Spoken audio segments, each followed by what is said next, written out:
see Randy, You're right. and so I'm hesitating to get too far into the meeting without him. That's true.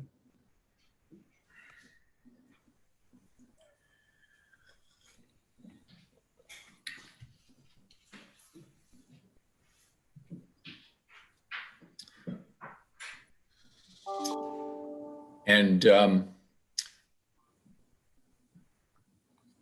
Rachel and Joel, I see that you're listening in, which of course you're welcome to do. I'm going to ask that you please turn off your video. That's the protocol when we have commissioners sitting in to committees of which they are not members, so that we do not violate the Brown Act. Thanks for your understanding.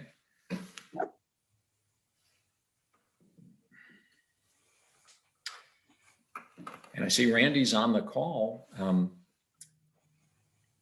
Why don't we go ahead and get started? Thank you all for being here so promptly. Looking forward to today's meeting. I wanted to begin with a roll call. Commissioner Dave Cahill. Here. Thank you. Commission Chair Deborah Doyle. Here. Commission Vice Chair Thomas Hauser. Here. And Commissioner Barbara McKenzie. Here. Great. Thanks for joining.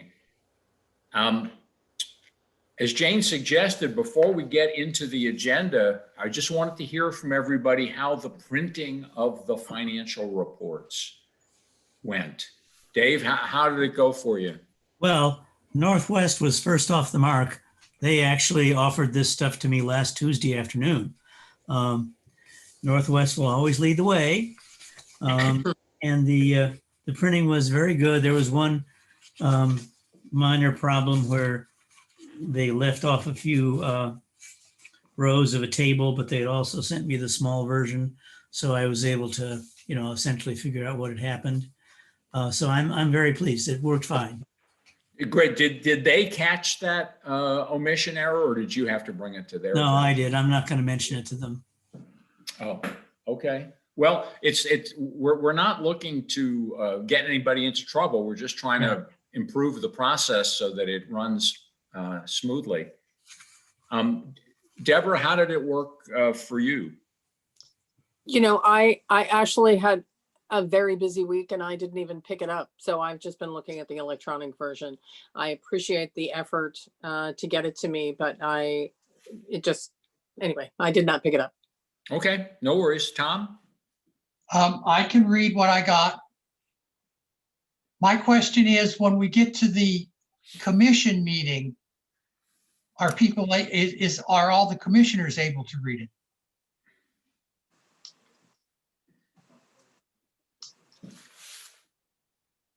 That's good. I don't know. But I also haven't heard any request from the.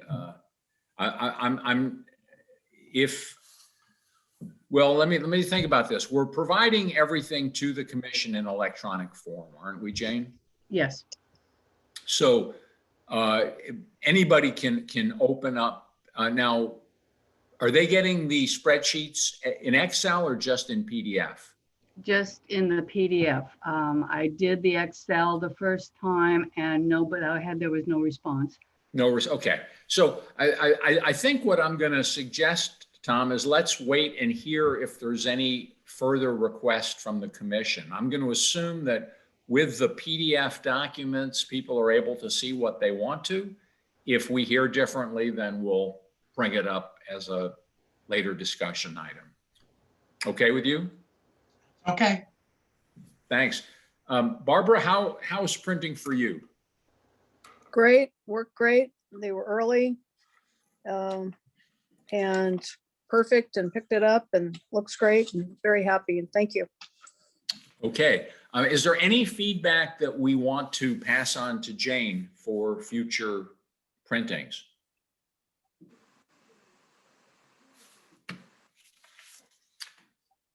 Hearing none, I'm going to proceed to the next part of the agenda, public appearances. Do we have any members of the public present who want to address us about matters that are not on the agenda?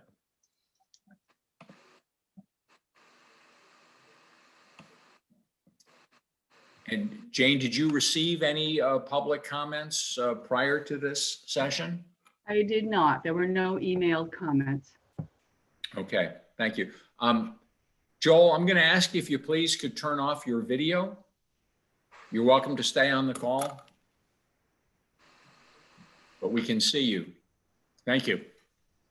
Okay, we have no action items by motion. So I'm going to move into the discussion, but I wanted to just preface this a little bit. As you may have seen, I requested that Jane reorder the financial reports for this month. And I had a specific reason for doing that. The financial reports that appear in our first discussion item are 1.07, 2.07, 3.07, and 4.07, and 5 and 6.07.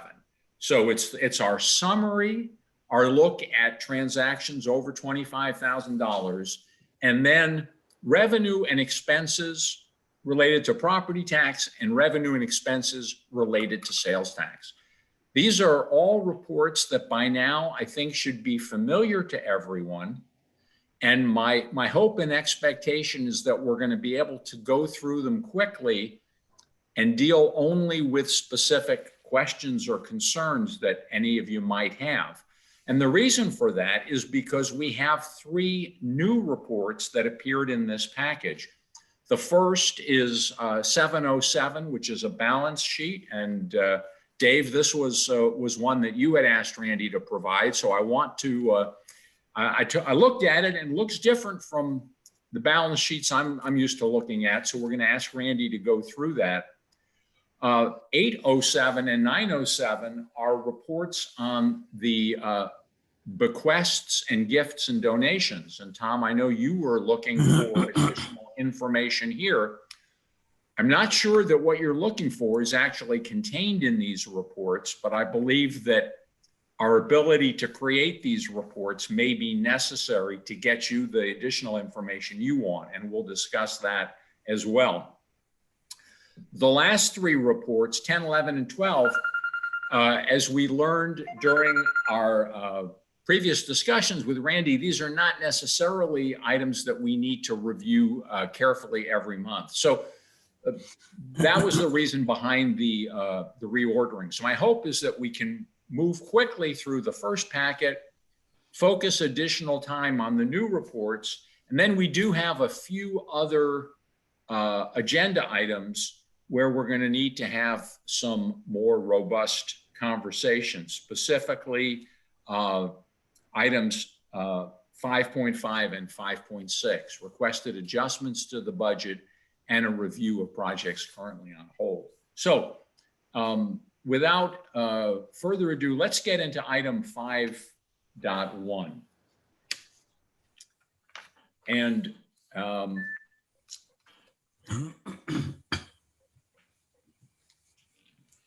yeah, thanks. Now I'm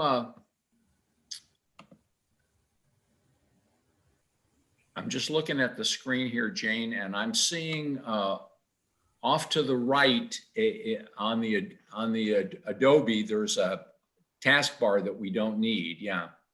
Okay, sorry. Okay. Thank you. Yeah. So this is our big picture overview, and in some ways, I think is the most important report because it alerts us pretty quickly to the state of the union from a finance. I think we were okay where we were there. Okay. And what I'm going to ask you to keep in mind is that we are 7 months into the year. So we would expect most expense items to be at or below about 58% of the budgeted amount. You know that we only get our property tax twice a year, and we've received our first payment. And although we're 7 months into the year, we're only looking at 5 months of sales tax revenue. The big picture to me seemed to be that so far our revenue picture continues to exceed our cautious expectations. Year to date, our property tax revenues are ahead of last year's actual and are running at about 65% of our budgeted amount, even though we've only received one of our 2 property tax payments. Our sales tax revenue is exactly where we would expect to be if we had received 7 months, but we've only received 5 months. So clearly we're running ahead of projections there. On the expense side, salaries and benefits are below where we would expect them to be. We can see that rents and leases are slightly above what we would expect, but we can go back to July and see that there was an extra month's rent that got lumped into that month. We know from last month that books media subscriptions are running a little bit ahead, which I think we're all fine with. The one exception item was other contract services, and I know we've had some discussion about that, and that it includes both the higher maintenance services, legal expenses that had not been budgeted, and some of the additional consulting expenses related to the reimagining plan. I'm going to stop at that point and say, does anybody have any questions or concerns about the big picture of what you're seeing here on this first page? Yeah, Andy, I do. This is Barbara. Is this proper to just speak up? Yeah, please. Okay. So you mentioned the only 5 months of sales tax. I'm continuing to be confused about this because at the bottom of the page there, where we talk about adjustments to cash, the 781,000 and the 1,031,000, those are, as I understand it, property tax dollars. Because of this 2-month delay thing, I think it's still very confusing, but there really isn't any reason that we don't have 7 months worth of sales tax now that we're looking at. I don't believe it's just 5 months. I believe we are looking at 7 months, are we not? When we include those adjustments to cash at the bottom. Well, I'm going to jump in here and answer, and then Randy, I know you're on the call, and so if I misstate this in any way, please jump in and correct us. Barbara, you're certainly right in the sense that we have received sales tax every month. But as you know, we received the sales tax approximately 2 months after it was paid and collected, at retail. Right. Right. So as a result, sales tax dollars that we get in July actually represent sales taxes that were spent at retail back in May. And sales tax dollars we collect in August represent sales tax dollars that were spent at retail in June. Once a year, we have to go through an adjustment process to move from cash to accrual to true up our books. And so what you're seeing there at the bottom is, yes, we did in fact receive $781,000 in July and $1 million in August.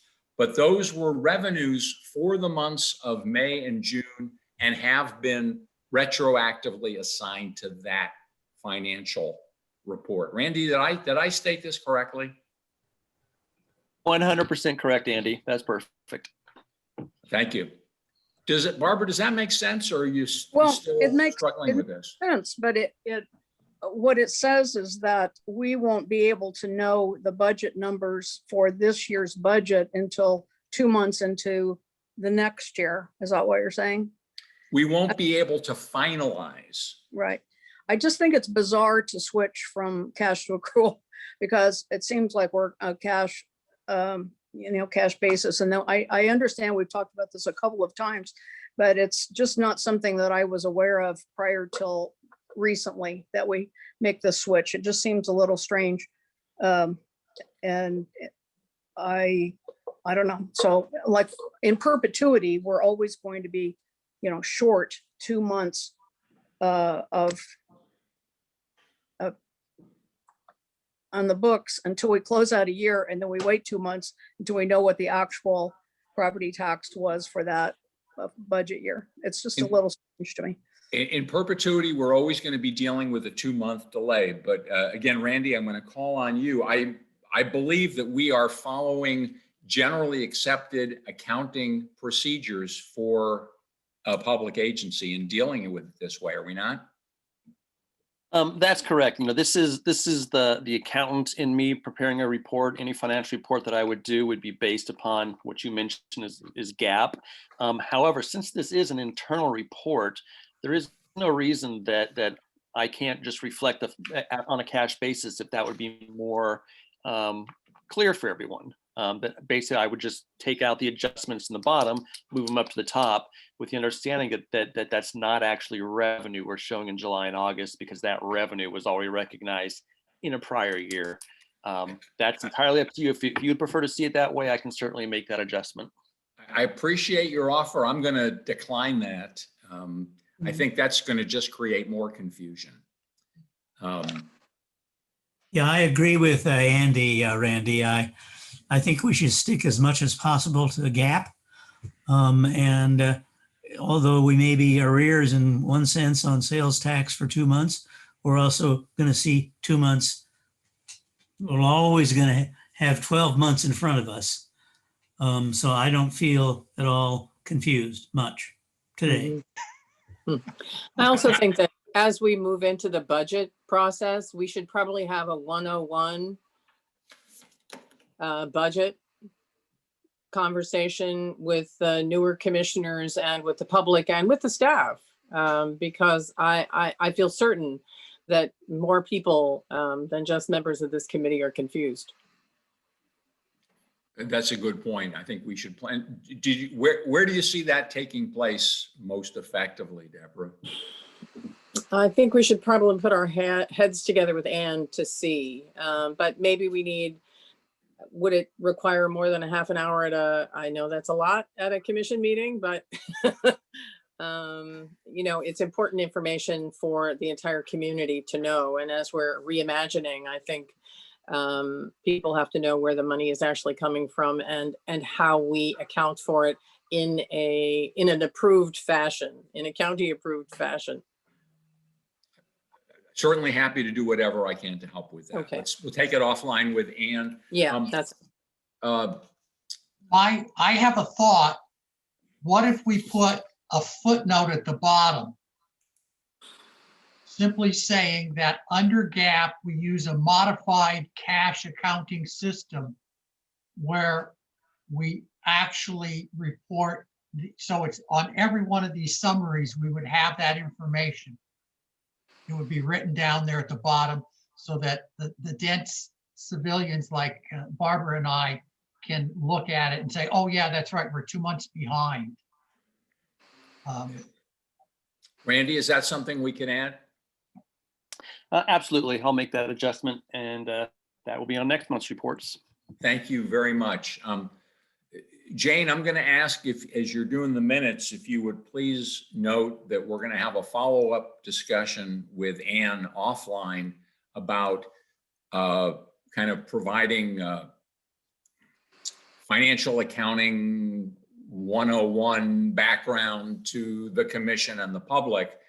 And also just a reminder that Randy's going to add that note about the gap. Okay. Okay, I will do that. Thank you. Andy, this is Barbara. Just a footnote to that. is that when I observed the last Measure Y committee meeting, same question was asked about why we switched from a cash flow accrual system by the CPA who is on that committee, Judy Glenn.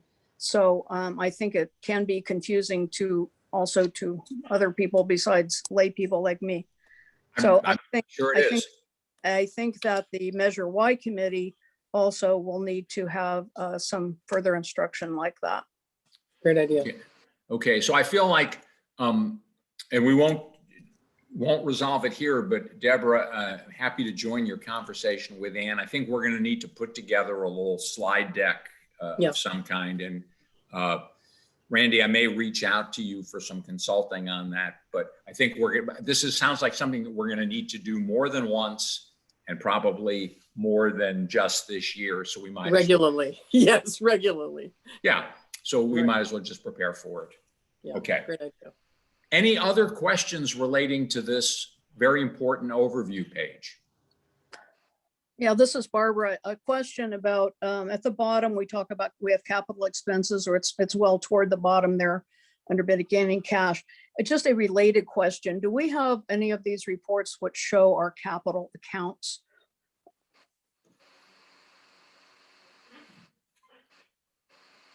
Randy? If I may, so at the bottom of both the sales tax and the property tax detailed reports, there is a section showing the capital expense summary, which is breaking down by project what those actual costs are. So do we have such a thing though called capital accounts where we're putting aside money, every month or every year or whatever for items that we expect to have to replace? No, there's no any type of reserve account that has been Okay. established for that purpose that I'm aware of. As I remember, Barbara, this was something that Jody had proposed that we do, and then she left and it did not happen. Right, but it's also been discussed at the finance committee meetings in the past, and it's also part of our fund balance policy that we have these. And so it's something that we need to agendize, bring it back. We're talking about the budget, whatever, but it's kind of something that's missing, and it's, required under our fund balance policy. So I didn't think we had done it, and I just wanted to double check with Randy. So thank you. Jane, would you please add that as an agenda item for our next meeting? Okay, I will do that. Thank you. Anything else on this report? Okay, next page, the transactions over $25,000. Any questions or comments here?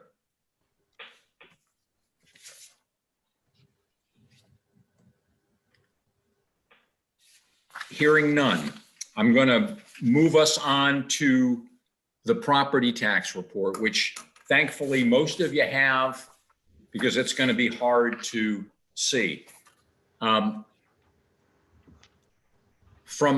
my perspective, the reason why we would want to examine in detail both this report and the one that follows, the sales tax revenue and expense, is to get a more in-depth picture of any specific expense items that we were concerned about back on the first page. If things appear to be within our budget,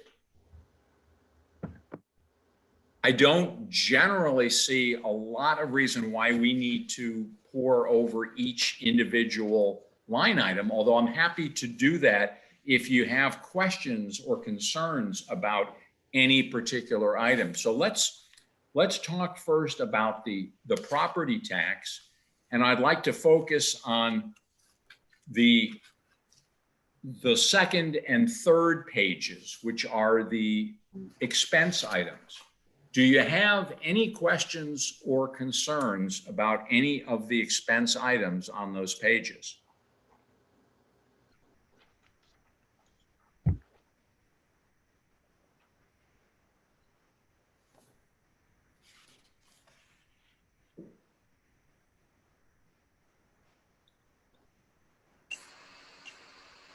Okay, I didn't hear any and I didn't have any myself.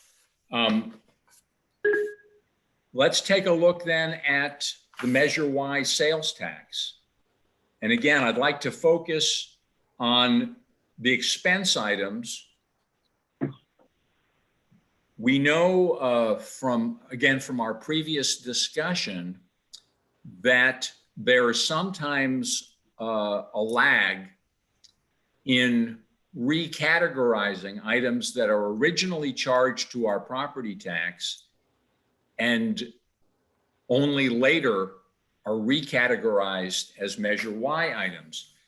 That's another reason why that first report is so critical, because it combines both the Measure Y and property tax items.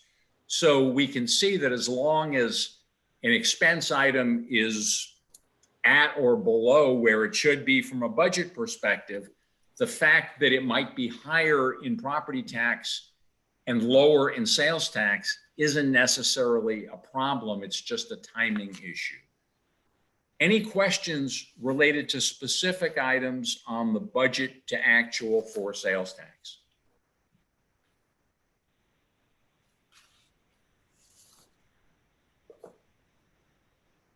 Okay, let's then carry on. Thank you very much. I appreciate it, and I feel like it's a function, first of all, of the great work Randy and his team are doing, but also with our increasing familiarity with these reports, that I expect that we'll be able to generally move through them fairly quickly.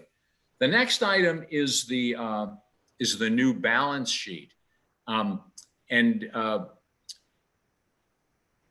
Dave, I know you've been asking this for some time. This is the first one we've looked at. And Randy, I'm going to ask you to walk us through it, because, I mean, the first thing that struck me is I didn't see where it balanced. So I know that I'm not yet skilled in interpreting it. So why don't you take us through what we're looking at, if you would, please? I'd be happy to. First thing I'd like to point out is that this is basically a download straight out of the EFS system.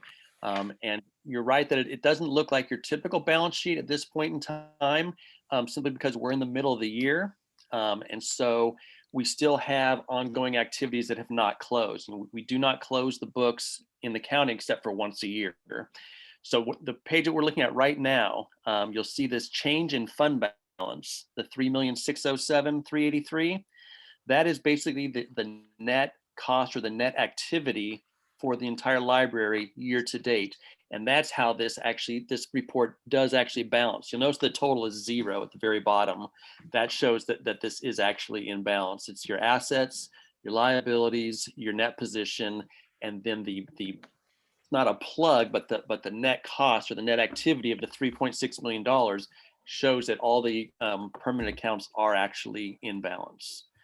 If I could just jump in here, Yes. Randy, I'm delighted at this, because we know we're a little bit behind on the audit, more than a little behind. So if someone comes in and says, "Where are you financially?" we can say, "Here's where we are." So I think it's really important. I found out what balances, but I don't understand why. The change in fund balance that you just explained sounded to me like an income and expense explanation. What I understood as a balance sheet is a snapshot, rather than showing changes in anything. And I can tell you, here's what I found balanced. If you look at the page 1, total all asset accounts is $34,630,944. Then if you look on page 2, total all liability accounts is $532.34. And then the total, if we go down to total fund balance and net position, we get to 31 million and change. Adding in the change in fund balance gives us 34,634,1166, adding in the $532.34 gives us the long sought figure that's the same as the first page, which is $34,639,44. I just don't understand why we got a change of anything in there. But that's just my concern. I mean, partly the same figure is in there 3 times. So What you'll see is this this report or this balance sheet. The only real account that's changing as we go is your cash. Everything else is pretty much locked in unless we do an actual adjustment directly to those. As I say that, things like your payables, your vouchers payable, if we do any payments against prepaid expenses or accounts payable, then you'll see those accounts change. But for the most part, your 3 cash categories, your equity and pooled cash, your petty cash, and your cash with fiscal agent, those 3 numbers combined will tie in exactly to the cash balance summary that's also in your financial report package, as far as the grand total for the library. So those numbers are always evolving and always changing based upon the actual activity. Everything else is pretty much stays stagnant.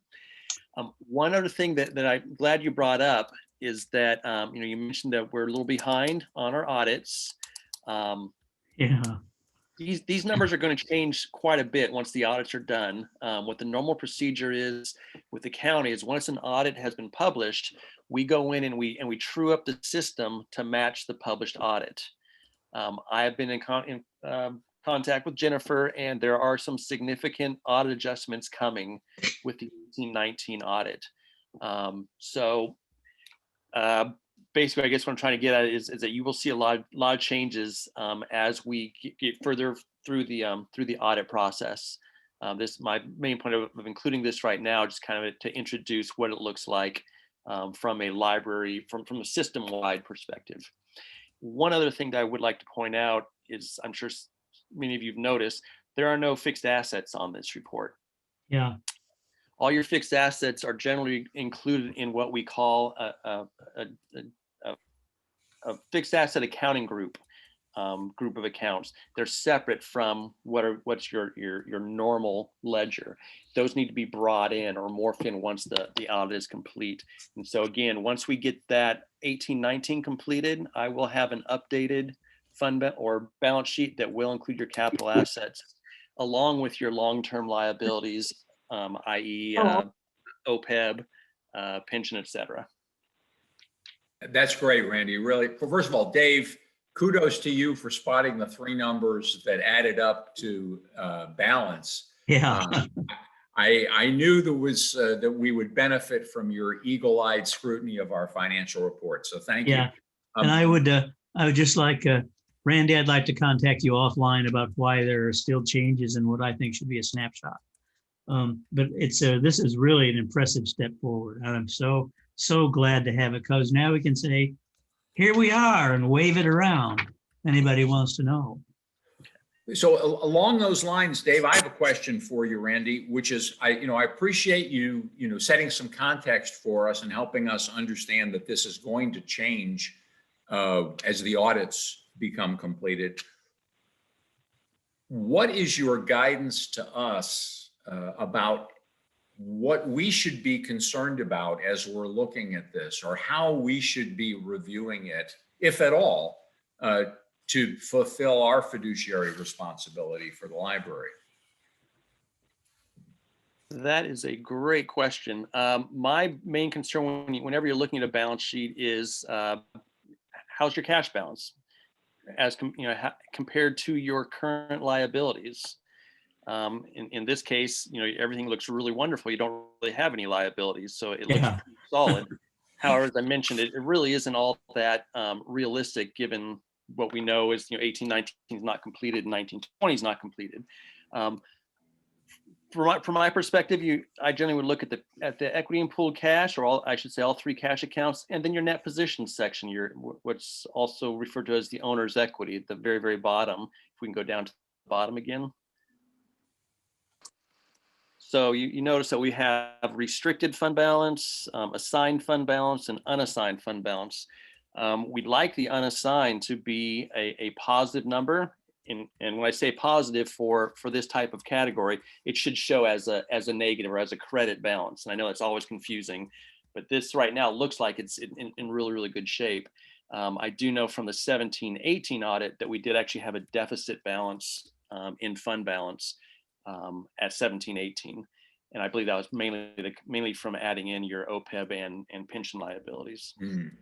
Okay, so it sounds like it's going to be, and I appreciate you bringing up the Opeb and pension liabilities, because that is a principal concern of our committee and also of the commission. So what I will just say is that going forward, we would like to include this balance sheet in the financial package, and we'll probably be asking you every month to bring us up to date on the changes as it does start to reflect those long-term liabilities and also reflect the corrections from the completed audits. I would also like to add that I've heard mentioned a number of times different reserves, OPEB reserves, possible capital reserves. All that should be included in this section for your fund balance in that position. And right now, we don't have anything designated as such. We do have the capability in the EFS system to segregate or to break out different components of your fund balance based upon the activity that you're planning on reserving funds for. So if I can get a copy at some point in time of what the current policies are as far as restrictions or reserves of your fund balance, we can get to work on getting that included as well. Okay, thank you. Jane, would you please make a note in our minutes that's a follow-up item that we need to review and get Randy a copy of the fund balance policy? Yeah, shall I send that to you? Sure. Okay. Thank you. I appreciate it. The reason I realize you're probably capturing all of this anyway, but I'm calling it out because I know you and I need to turn around the minutes very quickly for their inclusion in the packet for the commission meeting. So I hope you don't mind me. No, that's fine. It's good to have that note. Underscoring those things. Okay. Any other questions on this balance sheet? Barbara, I see you waving your hand. Yeah, I just wanted to comment about the unassigned fund balance. I think this has been something we've talked about. It's confusing. I'm really glad Randy brought it up. I brought up the fund balance policy a million times. I reread it today, and it's out of date because it only references property tax. So we need to look at the fund balance policy from that standpoint. And I also commented last time also, but when we see these reports a little bit later on, just talking again about the fund balance policy, they're separated now into sales tax and property tax fund balance. So I'm glad that Randy's going to take a look at that, but I think it's going to open up some significant questions about, looking at this policy again and making it clear. But I have been asked before about, by some of the newer commissioners about the rainy day funds. And it is very confusing when we have a policy to set aside rainy day funds or reserves, but they don't show any place. So I'm really excited about this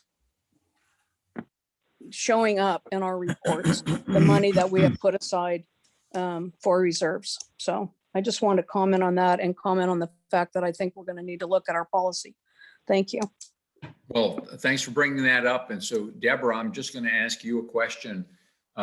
If it sounds like, in fact, we are going to need to review and revise the fund balance policy, how and where would you like that to happen? Do you want this committee to do that, or do you want to have that happen through a policy committee or a special effort? Right.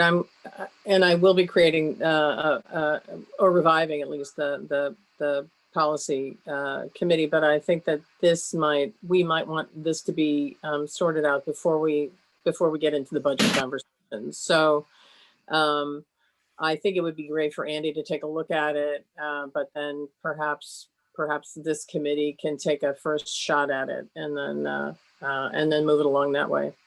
Okay, thank you. So let's Jane, let's make that an agenda item for next month's meeting. Okay. But Anne, is that, do you have anything to say about that? No, Just I, that's a good, Okay, great. Anything else on the balance sheet? Okay, let's move on then. We have two reports that I thought we could cover together because they seem similar. And that was the bequests and gifts, or the bequests and the gifts and donation report. Randy, could you provide us with an overview of what we're seeing here, please? So this was based upon the request to come up with a reconciliation of current balances by donor.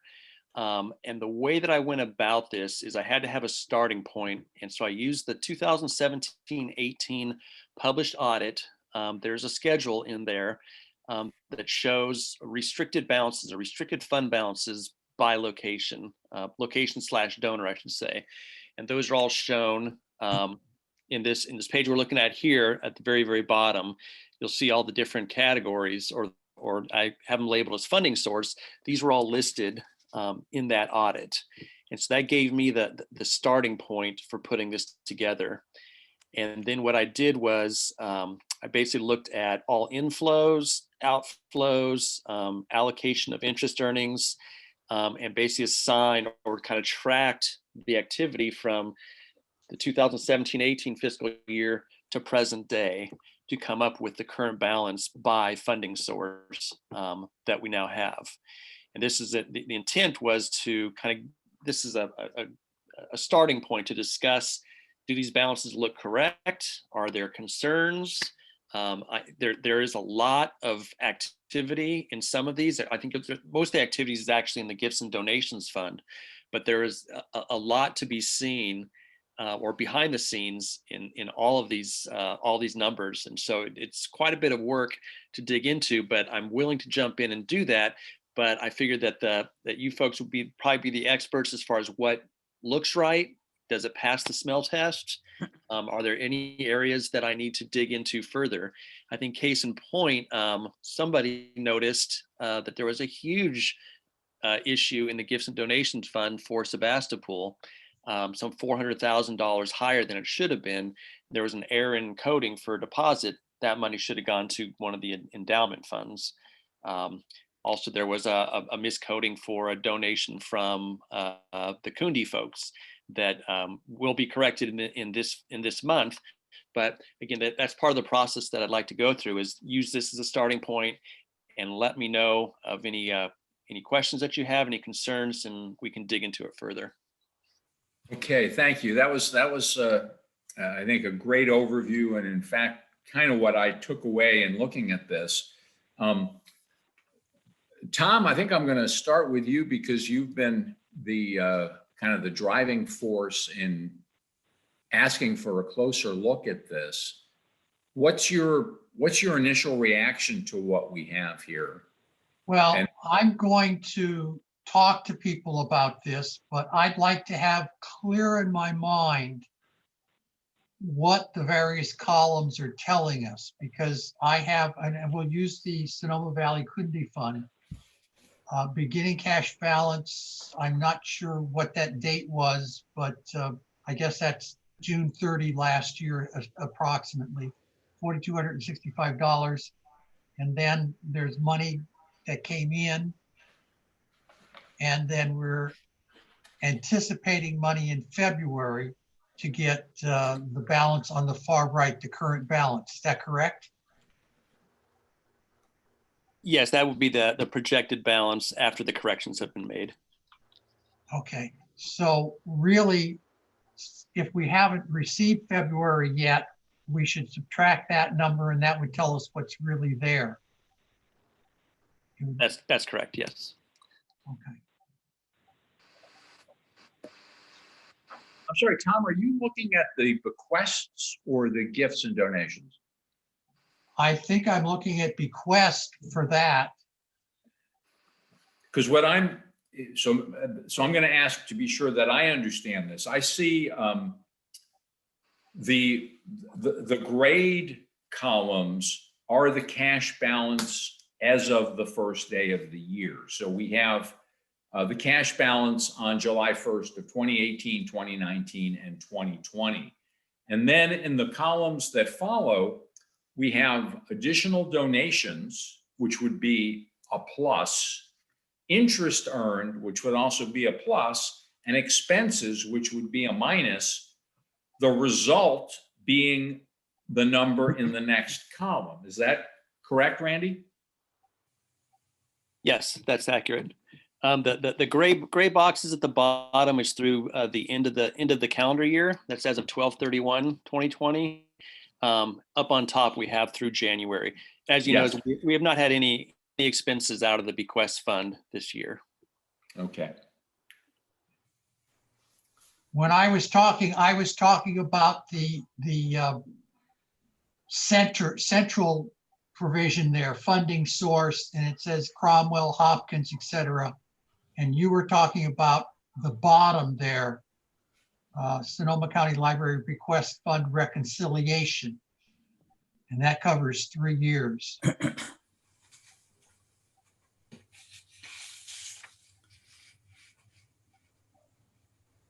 Yeah, my point in including that, basically that picture down there with the 4 gray columns, was just for me to reconcile the ending cash balance at the end of each fiscal year to make sure that I had everything captured. The beginning cash balance for at the middle section with that you're referring to should be pulling the exact same number from the cash balance July 1st of 2020. Right. So I'm looking specifically at the Kunde Fund because I know that was what precipitated this discussion. And I see that in that middle section, the beginning cash balance of 4,265 is just a rounding of the actual cash balance on July 1. And then we have monthly activity with the expected additional revenue in February, bringing us to that current balance. So to follow up on Randy's question, I'm not familiar with any of these specific funds, nor have I had any questions on them. Do any of you see anything that looks like there's a big miss, or that there's perhaps a miscoding or something, or does this seem to be an accurate representation of what we have? Well, I have a question. And has Siri taken a look at this? Have Siri and Randy had a conversation? No, not yet. Okay, I think that's kind of an important conversation to have. Yep, it will be. Okay. Well, I have a question, Randy, again about the Kunde Fund. At the bottom, the part with the 4 gray columns on the bequests sheet. Expenses, there was a really big expense, $76,000 between 7/1 of 2018 and 7/1 2019. And then expend another 10,000 from fiscal year 2019 to 20. Essentially, the fund was drained. Suppose whoever gave us the Kunde money says, what did you do with the $75,000 in expenses? What was that for? Are we in a position to say, here's a sheet showing where that money went? I can tell you, it ran into renovating one of the rooms in the branch. It was they renovated a reading room. But does it show in our accounting system that way? Because you've got the oral tradition, but do we have the records? Ask sorry. Randy. I'm sorry, I didn't mean to interrupt. Yes, I can pull the detailed transactions for all of these. Okay. Down to invoices. So I can get to that level. That's great. Wonderful. Barbara had a What I'm going to do is I'm going to talk to Robin Kunde, because she has in her mind that there's a figure where there should be some money, and she knows that this 37,000, that's something that's coming in just about right now. So she has that very clearly in her mind, and I'll talk to her. The other organization that I've been involved with that had a question was the foundation. And I can talk to them, or Ann, I don't know who you want to have talk to the foundation about this and run it by them to see if that seems okay with them. Yeah, I think Siri and I can talk to them. That's fine with me. I believe Barbara had a question. Yeah, Oh, I'm sorry, I couldn't see you, Barbara. yeah. I wanted to refer back to our fund balance policy. We have something called the restricted fund balance, and these are funds that are subject to external enforceable legal restrictions. For example, limits set by grantors or constitutional, statutory, regulatory limits set by another government. So do we have good records? Are we sure? Do we know if all of these funds are restricted in the sense that there are limits set by grantors? Do we have a file on this? I just wondering, when we show cash on hand, whether it's, it's protected cash because there are restrictions put on it by donors.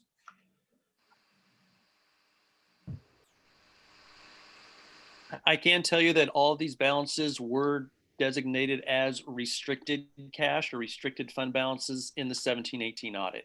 And Well, that's what I thought. That's why I saw them and suggested that the last time. That's all we have so far, right? Just that reference in the audit. And do we know the details on how we can spend any of this money, or does anyone know that? Oh, I don't think that would show necessarily in the financial reports. Right. Is that, Ann, is that part of Siri's portfolio to be aware of the restrictions that are attached to each of these various bequests and gifts?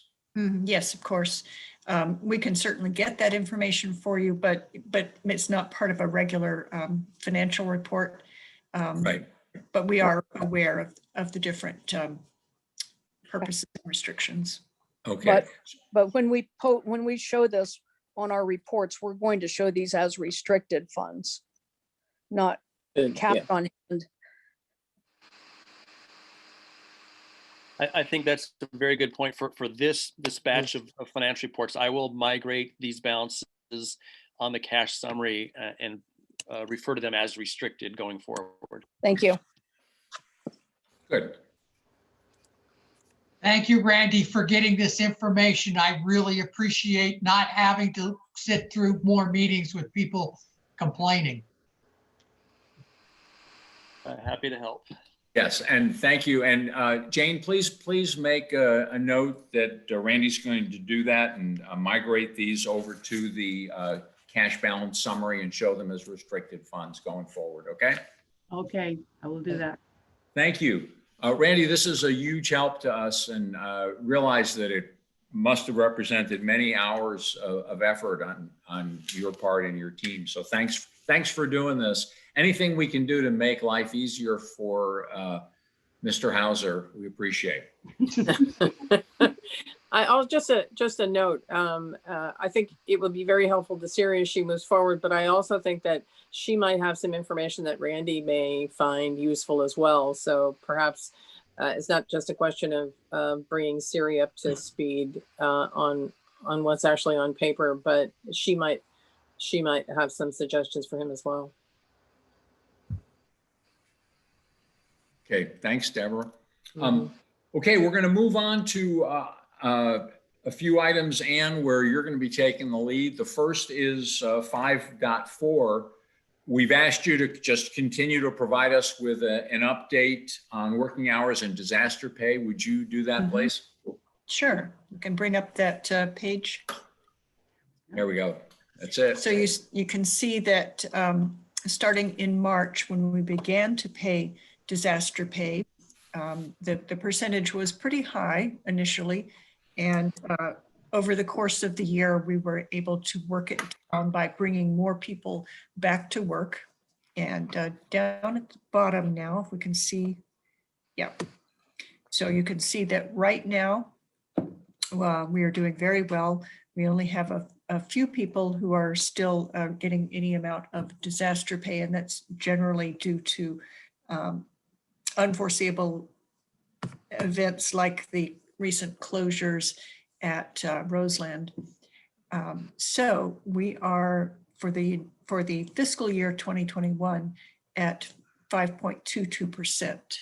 So I think we've done a good job of mediating that expense. I agree, and I appreciate you keeping us updated on this. I don't have any questions or concerns. Anybody have anything for Ann on this before we move on? Okay, Ann, you're still up because now we're going to go to 5.5, requested adjustments to the 2021 budget. And I know we don't have anything in our packet here. I don't know if you have something you wanted to show for this. I don't have anything to show because, as it turns out, the requested adjustment to the personnel budget doesn't really need to be an adjustment. I intend to ask the commission at the next meeting to unfreeze a number of frozen positions in preparation for reopening the libraries. We'd like to unfreeze 6 public service positions, 1 facilities position, hire the shelvers, which were approved but then frozen, and bring back some of the extra help. And as it happens, we have sufficient salary savings through the year to pay for these positions. So there will be actually no impact to the personnel budget. That was a little applause from your assistant there. Editorial comment, yes. Yeah. First of all, very excited that you're doing this in anticipation of reopening. I'm going back to the very first report that we had, and I see that through the 7 months of the year, we would expect salaries and benefits to be running at about 58% of budget, and they're only at 46.8%. So yeah, clearly we are within our ability to do that. I don't have any further questions or concerns. Does anyone else want to ask Ann about this proposal that she'll be making to the commission? Barbara, I see you raising your hand. I do, and I appreciate it, and I'm glad we don't have to do a budget adjustment. Could you just let us know what those 6 public service positions are, Ann? Sure. We have a library specialist for Sonoma, the senior building mechanic, that's the facilities position, library associate for Windsor, 2 library specialists for Rincon Valley, the library specialist for Northwest, and then the shelver positions. So that doesn't include then the history and genealogy manager. No. So are we going to keep that position frozen?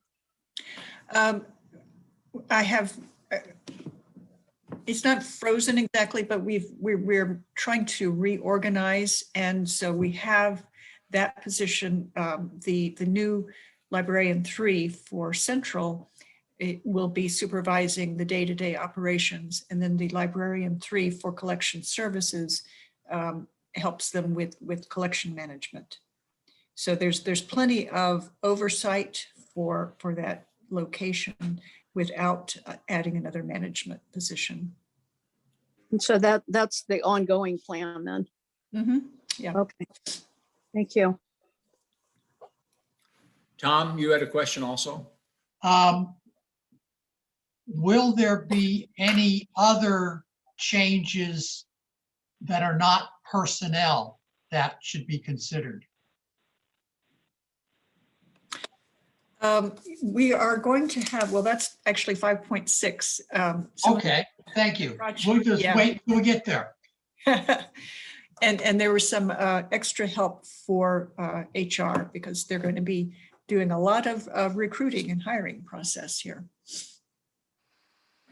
So before we go on to 5.6, any additional questions or comments on the additional staffing that Ann has talked about.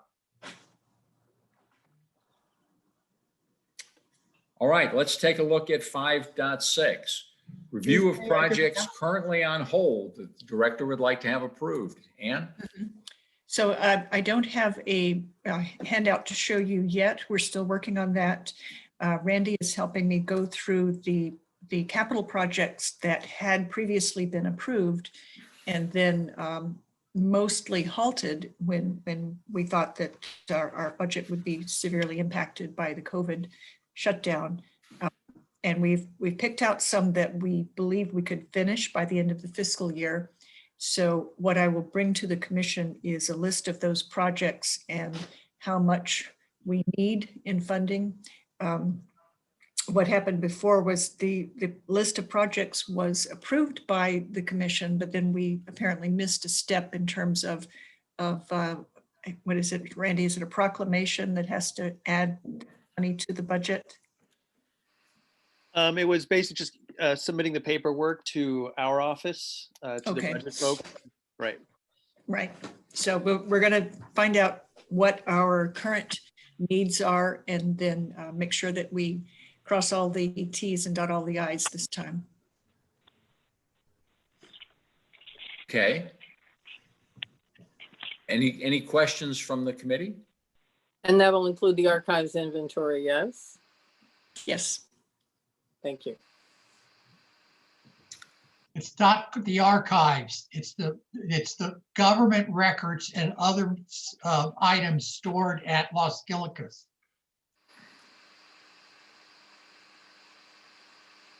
Do we think that Petaluma renovation would be done this year, Ann?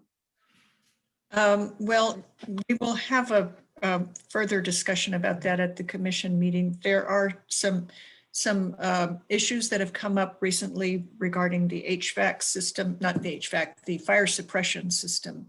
And so the city is looking at whether they can get the increased funding that will be required to complete that. And if not, we may have to pause on that project until they're able to move forward because we can't do the project without the fire suppression. Wow. Yeah.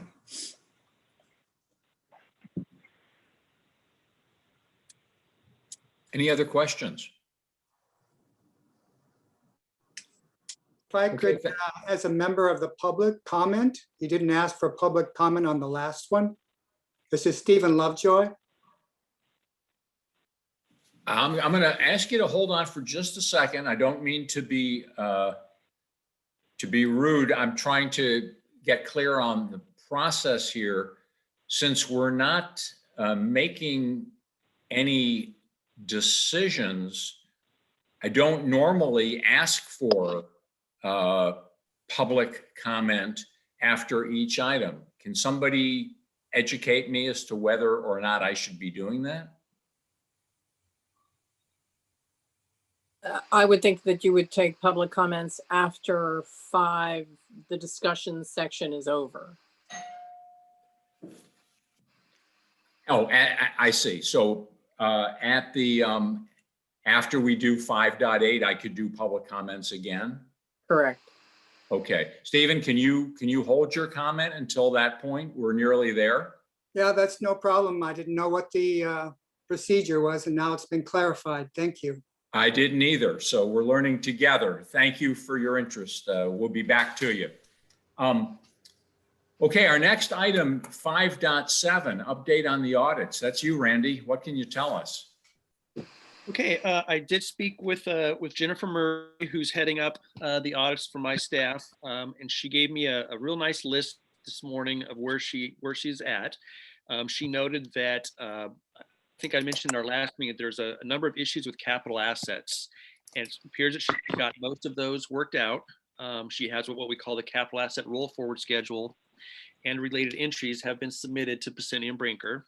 So the ball is now in their court on capital assets. She has completed her pension and Opeb entries, which is a very big step, which means she got the information that she needed to receive, along with her compensated absence adjustment entry. She's expecting to have her draft statements completed very soon, and is right now in the process of finishing up the notes. So what that all means, from my perspective, is we're getting very, very close to 1819 being completed, which is a very, very good news. Once we get that done, then the 1920 should flow fairly quickly, is my assumption. So we're in good shape. We're in much better shape than we were a month ago. Well, Thank you. that is great news. I'm really glad to hear that. Any questions from the committee? Thanks that they're moving ahead and getting these things done. We appreciate it very much. Okay. Yes, we do. So now we're down to item 5.8, items to include for the next Finance Committee meeting. Jane, I don't want to put you on the spot, but since we called out a few as we were going along, do you think it would be possible for you to quickly review what we've already noted as topics that we wanted to discuss? I'm sorry, I did not make any written notes. I'm going to be depending on the recording when you call them out. Okay. All right. That's good for me to know. Would anybody like to put something on the agenda in addition to what we have already called out in our discussion?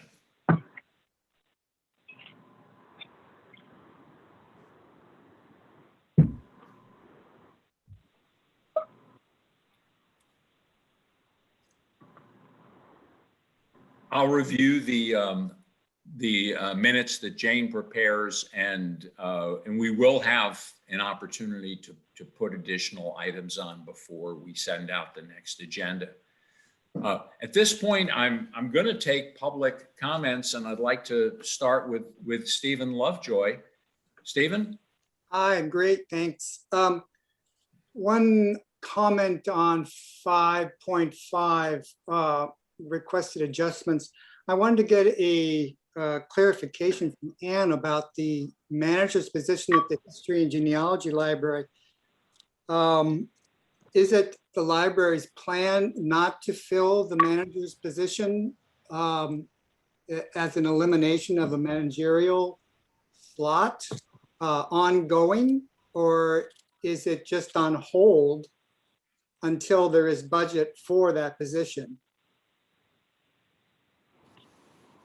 It's on hold until we determine if we need that as a management position. Based on what happens with the archives. Based on that and what happens with the reimagining plan and with the budget and with workload, there are a lot of different factors here. Okay, I was just trying to understand what the plan was going forward. Then the second thing is, I'm not exactly sure that I heard it correctly, but the inventory, are you going to ask for the budget adjustment for the inventory to go forward? Yes, we're currently starting an in-house inventory with staff, but that is to be preliminary to a more extensive inventory that was planned previously. Right. And so how does that work into the proposed move of the archives by September? You know, Mr. Lovejoy, I'm going to step in as with the privilege of the chair and say the public comment. This is not a public conversation. All right, I have a question, and I believe that you can answer questions, and I could request an answer in writing from you. Yes. I'm doing so. I'm sorry, could you repeat the last thing you said? I think you're requesting a written answer to a question. Is that correct? What I just asked Anne, yes. And could you restate that so we can be sure that we have it clearly? I was asking about the inventory of the archives and whether or not what the, how the in-house inventory is fitting into the plan to move the archives by September 1st. Because Got it's, it. yes, it seems to me that the September 1st date is a little unrealistic, given what the speed of the inventory is going to be.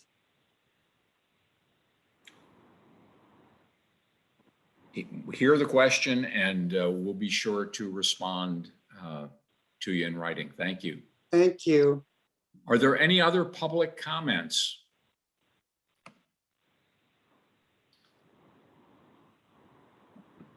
Hearing none, our next meeting will take place on Monday, March 15th at 3 o'clock. Thank you all very much. Special thanks to Randy and his team. And everybody, please take care and stay safe. Thank you.